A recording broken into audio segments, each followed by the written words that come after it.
Hello, let's make a long juniper dress. You're going to need your front and back pattern pieces, extra paper, a pen, tape, ruler, and some scissors.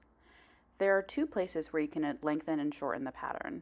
The first is at the first side seam notch, which corresponds to the waistline. If you're taller or shorter than 5 foot 5 inches or have a long torso, you may need to adjust the pattern piece at that waist level point. Be sure to do any waistline adjustments before deciding how much longer you want to lengthen the hem of your juniper. The lengthen, shorten adjustment line that you see on your pattern pieces is where we're going to be adding the majority of the length. Once you have the front and back pattern pieces cut at the lengthen, shorten line, we'll start working on adding length. The original juniper dress hits me at about my knee, so I held a measuring tape up to my knee and decided where I wanted the new hem to fall. For my long juniper, I added 10 inches to the hem and it hits me at about mid-calf. To lengthen, tape the top portion of the pattern piece to a piece of paper. Measure down from the lengthen shorten line by your desired lengthening amount and make a mark on your paper. Now tape the bottom portion of the pattern piece so that the top of it aligns with the line we just made. Make sure that the center fronts of the top and bottom of the pattern pieces are aligned as well. I like to use my ruler sometimes to make sure that they're lining up. You'll notice that after we do that, the side seams no longer match up. Just take your pen and your ruler and draw a new side seam. Now we're going to go ahead and lengthen the back pattern piece by the same amount. So we're going to follow the same steps of taping the top portion and then measuring down, aligning those center fronts, and taping the bottom of the pattern piece to the at the line that we created. And then again, we'll just go ahead and redraw those side seams and reconnect the center fronts as well before we go ahead and cut the pattern pieces out. And now that those are cut out, we'll go ahead and true the side seams. That just means to place the pattern pieces on top of each other at the side seam and making sure that they are the same length. That just avoids any uneven hem situations, but if for some reason you sew your pattern pieces together and realize that they're not matching up correctly, you can always just trim off the excess and you'll be just fine.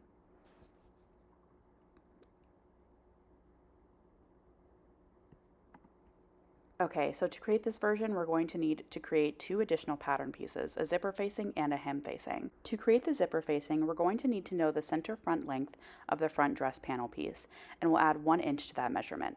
For the hem facing, we'll measure up 2 inches along the front and back hem and draw a curved line that mimics the curve of the hem. If you decided to create this pattern piece, which is optional, this will replace the bias tape hem facing that is in the notions list. Since I won't be reusing these pattern pieces, I just cut the hem directly from the pattern piece here. You may wish to trace these markings onto a new piece of paper, however, so that you can keep making long junipers for the years to come. And now we're going to do the exact same thing on the back pattern piece. I would recommend labeling your hem facings as like front and back before you cut it out, just because I got a little confused, and yeah, it just makes it a little bit easier if you do it ahead of time before you have two pieces that look almost identical. You'll also want to transfer that cut on the fold marking that's on the back pattern piece onto this hem facing pattern piece on the back as well, again to just keep track of which side is actually on the fold. I think you'll see here that I accidentally taped my pattern pieces on the wrong side, so where I'm taping the front is actually where the center front or where the fold should be, but you know, it turned out fine. So that's obviously my mistake, but honestly it turned out okay, so I'm not too pressed about it. But now you should have these pattern pieces. The zipper facing should be 1 inch longer than the center front length of the front dress panel, and I cut it 1.5 inches or 4 centimeters wide. And it's just one rectangle. And then I also have the hem facing here, and my other pattern pieces are already cut out. We're going to prepare the hem and zipper facings now. For the hem facing, I just folded in the top and bottom edges by 1 centimeter. And honestly, it doesn't really matter how much you fold this in. I did 1 centimeter so that it would be roughly, like it would give me a chunkier hem essentially, but again, it doesn't really matter too much. And you can also not make this pattern piece at all if you don't want to, and just use the bias tape hem facing that is in the notions list. Sometimes people like to have their hem facing match the fabric that they're using for their dress, which is totally valid. So for preparing the zipper facing, we're just going to fold that in half. And then we're going to take the raw edges and have them meet in the middle where that center fold is, kind of like if you were making bias tape. And of course, I'm using a miniature version of the dress. I don't know if you can tell, but it makes it a little harder to, a little more fiddly, I guess, to work with these like smaller pieces. So hopefully yours will cooperate better. Now that our pieces are prepped, we can dive into sewing. So sew up the dress up until it's time to install the zipper. That's where we're going to start deviating from the pattern. The first change will be attaching the hem facing first. If you have 3 separate hem pieces, go ahead and sew them together so that you end up with one long hem facing like I have here. And we'll match the hem facing up at the center front of the dress with the right side's facings and pin along the entirety of the hem, and then just sew along that lower crease that we pressed earlier. You can see here that I had a little bit of excess fabric at the center front, and that's totally okay. I just trimmed it off. With the way that we're going to finish the center front, you don't really need to worry about the raw edges of the hem facing. And we'll just go ahead and fold that down now, and like press it away from the rest of the dress. If you look at the instructions, there's more information about attaching the bias tape hem facing, and it's basically the same as what we're doing here. But anyway, we're going to go ahead and start installing the zipper. So to do that, we're going to place the top of the zipper teeth 1 centimeter down from the top edge of the dress, similar to what the instructions have you do in the Juniper pattern. You'll want to make sure that the zipper is facing down so that the right sides are together, and the side with the zipper pull is the right side of the zipper. And as always, the zipper teeth should be facing away from the center front of the dress. You'll want to sew that zipper in place on one side, and then we'll work on adding the facing. You're going to align the top of the zipper facing with the top of the dress, and we'll sew along the crease we made earlier. And make sure that the crease doesn't have you sewing over the zipper teeth, and you'll want to sew from the top down to the bottom of the dress panel, stopping when you reach the top of the hem facing.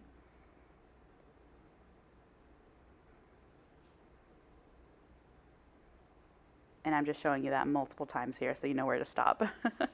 Okay, so now we're going to fold over the crease on the opposite side so that the wrong sides of the zipper facing are touching. We're going to sew from the raw edge of the center front over to the folded edge of the zipper facing, along the ditch where the bottom hem and the hem facing meet. Again, you'll want to make sure that the opposite side of the zipper facing is folded. Now we're just going to go ahead and trim off the excess fabric there at the bottom. And then we're going to flip the zipper facing to the inside and poke out the sharp corner that we just made. When you're flipping the facing to the inside, the hem facing should fold up nicely inside as well. And I'll show you that a few times so you can see the magic happening. And now you can see that the zipper and hem facings have a nice clean finish, which is perfect for the long Juniper with a separating zipper where the bottom fronts no longer connect with each other. And again, we're just going to go ahead and poke out that corner here. And yeah, once we, with using this method, we'll end up with a really nice clean finish at the center front, which is super exciting to see come together. And from here, we're just going to go ahead and sew that zipper facing down, being sure that our hem facing is neatly tucked underneath at the center front. And again, you'll want to make sure that the top of the hem facing is folded down. In retrospect, I probably should have just used pins here. That probably would have made my life a lot easier. So learn from my mistakes. But here you can see what the zipper facing looks like, all the way sewn down. And yeah, it creates a really nice finish at the center front with a like crisp corner. And you're going to do that on the opposite side as well, with the other side of the zipper facing, and then stitch the hem in place along that top folded edge. Since this is for demonstration, I didn't finish this one, but hopefully you get the idea of how to finish this off. And this is what it should look like when you're done. There's a nice finished corner at the front, and you can proceed with adding the collar and sleeves. And feel free to reach out with any questions on Instagram, and I'm happy to help you troubleshoot.